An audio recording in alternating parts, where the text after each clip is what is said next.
ಓಂ ಶ್ರೀ ಪರಮಾತ್ಮನೇ ನಮಃ.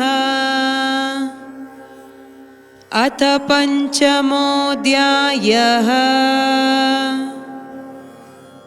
ಕರ್ಮ ಸನ್ಯಾಸ ಯೋಗಃ. ಅಧ್ಯಾಯ 5 ಶ್ಲೋಕ 8-9. ನೈವ ಕಿಂಚಿತ್ ಕರೋಮೀತಿ ಯುಕ್ತೋ ಮನ್ಯೇತ ತತ್ವವಿತ್ ಪಶ್ಯನ್ ಶೃಣ್ವನ್ ಸ್ಪೃಶನ್ ಜಿಗ್ರನ್ ಅಶ್ನನ್ ಗಚ್ಚನ್ ಸ್ವಪನ್ ಶ್ವಸನ್ ಪ್ರಲಪನ್ ವಿಸೃಜನ್ ಗೃಹ್ಣನ್ ಉನ್ಮಿಷನ್ ನಿಮಿಷನ್ ಅಪಿ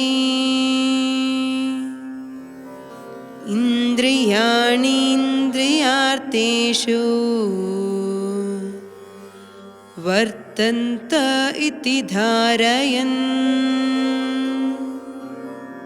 ಶ್ಲೋಕನ ಅರ್ಥ: ಸತ್ಯವ ಅರದವಕ ಪರಬ್ರಹ್ಮನ ಮನಸ್ಸದು ನೆಲೆ ಮಾಡಿ ಅವಕ ನೋಡೋದು, ಕೇಪದು, ಮುಟ್ಟೋದು, ತಿಂಬದು, ಅಸಂಜೋದು, ನುಗರ್ವದು, ಹೊರಗೋದು, ಮೂಚು ಎತ್ತೋದು, ಮಾತಾಡೋದು, ಸರಿಯಿಂದ ಒಪ್ಪೋದು, ಘನಾಂದು ಬಿಡೋದು, ಕಣ್ಣ ತೆರವದು, ಮುಚ್ಚೋದು ಎಲ್ಲವೇ ಅವಕರ ಪುಲನ್ ಮಟ್ಟುತ್ತಾ ಮಾಡಿ ನಡೆದೆ ಎಂದು ನಾ ಒಂದುವೇ ಮಾಡೋದಿಲ್ಲೇ ಎಂದು ನೆನಚಿಯಾರ.